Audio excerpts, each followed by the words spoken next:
Hello students, welcome back to our channel. This is part 4 of ICSE Chemistry, Class 8, Chapter 3, Elements, Compounds and Mixtures. In the previous part, that is part 3, we had learned about mixtures, their type, their characteristics, types of heterogeneous mixtures, difference between mixtures and compounds, etc.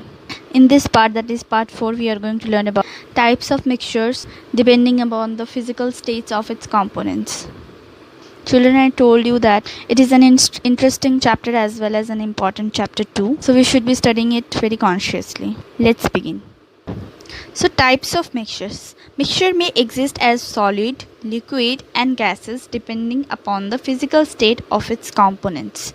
Also, mixture can be homogeneous or heterogeneous. Therefore, the mixtures may be classified as solid to solid homogeneous mixtures, solid to solid heterogeneous mixtures, solid to liquid homogeneous mixture, solid to liquid heterogeneous mixtures, etc. We are going to learn about that. First, understand this one. Now, I know that some of you might be confusing that mixture is of two types, that is homogeneous and heterogeneous. Then why here is saying that types of mixtures are solid to solid mixtures, then solid to liquid mixtures, etc. So now I am going to make this concept fully clear to you all. So see, we know that mixtures are of two types, that is homogeneous mixtures and heterogeneous mixtures. So I want to explain you with an example. Let's see that. So children, see this example. This beaker is containing sugar plus water, that is sweet water. We know it is a homogeneous mixture, whereas this beaker is containing sand plus water, that is heterogeneous mixtures. So we know that sand and sugar are solid particles, whereas we know that water and in heterogeneous the water is liquid in nature. So I think now students you can guess that what is the nature of these mixtures. So the nature of these mixtures is solid to liquid mixtures. In the case of heterogeneous, we called it solid to liquid heterogeneous mixtures, and in the case of homogeneous mixture, we called it solid to liquid homogeneous mixtures. So these are the types of mixtures depending upon the physical states of heterogeneous mixtures and homogeneous mixtures. I hope the concept is clear now. So children, see, we have some more examples here. Let's study them. So see, number 1, solid to solid mixtures, that is in homogeneous, in the case of homogeneous examples, brass, then bronze, then solder, etc. Brass is made up of copper and zinc are both solid substances. So that's why it is called solid to solid mixture. That is, and the brass is a homogeneous mixtures. So the concept is clear. Then solid to solid mixtures, heterogeneous, common salt and sugars. Salt is also solid particle and sand is also solid particle. And common salt and sand are not, they don't mix with each other. So common salt and sand are heterogeneous type. Now solid to liquid mixture, I told you this one, homogeneous, sugar in water. Then solid to liquid heterogeneous mixture is sand in water. Then we have liquid to liquid mixture in homogeneous type, that is carbon tetrachloride and water. Then liquid to gas mixture in homogeneous type, that is carbon dioxide dissolved in water in aerated drink, that is soda water. Okay. Then liquid gas mixtures in heterogeneous mixture, okay, or types, that is sulfur trioxide dissolved in water. Then gas to gas mixtures, only heterogeneous. Only gas to gas mixtures, we do not have any homogeneous type. Okay, remember this. So gas to gas mixtures mean heterogeneous, that is air is a mixture of gases. I hope the concept is clear. So let's move forward. So we have some sorts of exercises. Give any two components of the following mixtures. Okay, so first is air. Please guess this. You can name any two components. Okay, so see, we have here oxygen and nitrogen. You can write carbon dioxide to water vapor. Then in smoke we have carbon particles and air. Okay, then in gunpowder we have sulfur and nitrate. Then in brass we have obviously copper and zinc. Okay, let's move forward. We have another exercise, that is classify the following solutions into true solutions or colloidal solution or suspension. Okay, we have to identify them. Okay, guess the first one. Milk. Milk is a complex structure, that is a mixture of sugar, calcium, vitamins, etc. So milk is a colloidal solution. Okay, then sugar solution is a, yes, true solution. Then water and charcoal is a suspension. Okay, let's move forward. Okay, so now we have to give examples of gas to gas mixtures, liquid to gas mixtures, solid to liquid mixtures, and solid to solid mixtures, liquid to liquid mixtures. Let's do them. So I hope you have guessed the first one. Okay, so gas to gas mixtures we have, yes, air. Then liquid to gas mixtures we have soda water. Solid to liquid mixtures, that is sand and water. Solid to solid mixture, that is sand and okay, you can write sand and salt also. We have sand in water. Okay, so okay, oh sorry, we have brass. Solid to solid mixtures we have brass. You can write salt and sand. Okay, salt and sand solution. Then in liquid to liquid mixture we have alcohol and water. Okay, so let's move forward. So now we are going to study about the separation of components of a mixture. Means suppose the separation of solid to solid mixture, the separation of gas to gas mixtures, these types. Okay, so see, the mixture can be separated into components on the basis of physical states of the constituents. That is the component can be solid to solid, the component can be solid to liquid. Okay, anything. Then the difference in the physical properties of the constituents, such as the melting point of the property, the boiling point of the property, the density of the property, then the volatility of the property, then solubility in the property in various solvents, then magnetic properties, sublimation, diffusion, etc. Okay, so first we are going to study about methods used for the separation of solid to solid mixtures.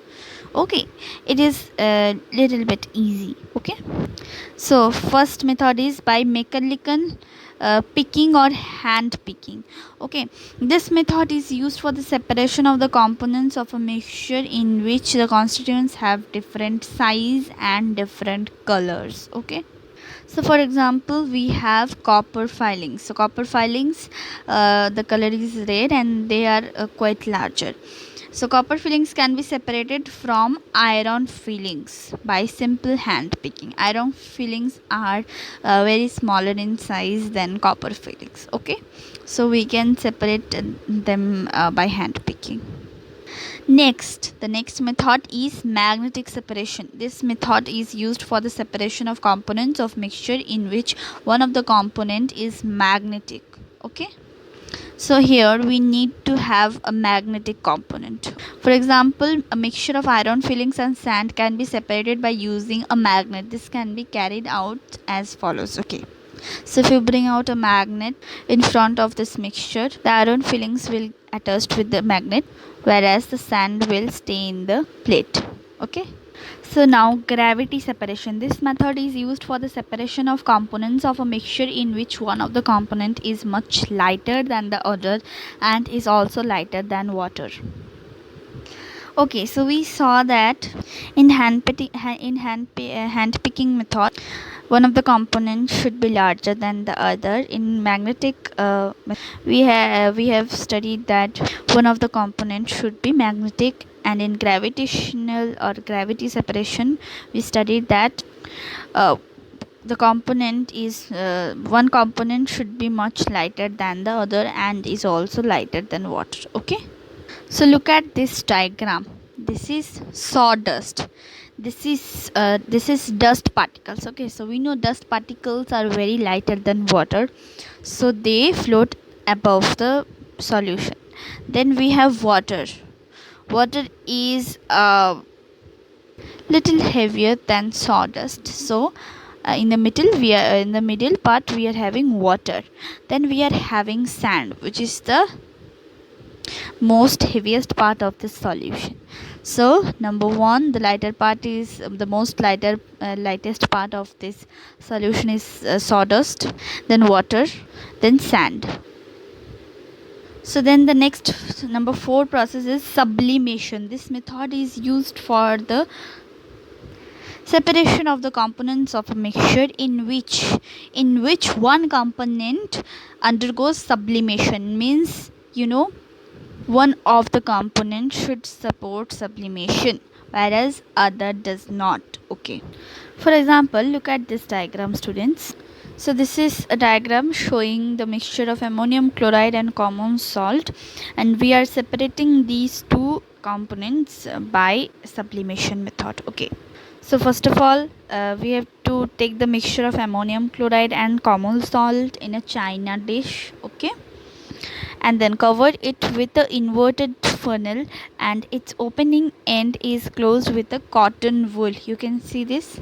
So this is an inverted funnel. Okay, and close the end of the funnel with a cotton wool plug. Okay, the walls, see these walls, the walls of the glass funnel are kept closed. Then you see, on heating the ammonium chloride, it sublimates and condenses on the cooler parts. Okay, so what is happening when we are heating ammonium chloride? It sublimates. See, it sublimates and condenses on the cooler parts. These are the cooler parts of the funnel. Whereas this is the common salt. Okay, whereas the common salt is left behind. So then how to extract this ammonium chloride? The fine powder of the ammonium chloride deposited in this on the funnel is scraped with the help of a knife. Okay, I hope now the concept is clear, students. So the next process is by solvent extraction or by using suitable solvent and filtration. So see, it is the process of dissolving one of the component of the mixture. Okay, take one of the component of a mixture and dissolve it in a suitable solvent such as water, whereas the other component, okay, is not soluble in that solvent. For example, a mixture of charcoal and sulfur can be separated by this method. How? See, the mixture is treated with carbon, okay, disulfide. So the mixture is treated with carbon disulfide, which dissolves sulfur, whereas charcoal is left behind. So take the mixture of sulfur and charcoal. Put the mixture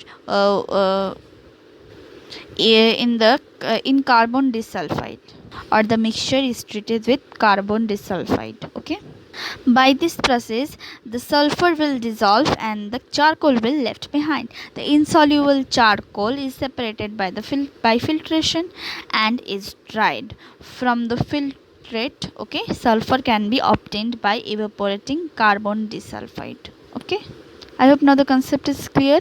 Thank you, students, for watching the lesson till the end. Stay connected with the part 5 lesson. In this part we have studied about types of mixtures depending upon the physical states of its components, that is homogeneous mixtures or heterogeneous mixtures. Then we have done some exercises. Then we have studied about the different types of methods of separation, for separating solid to solid mixtures. So I think that whole concepts are clear for you children. So thank you so much.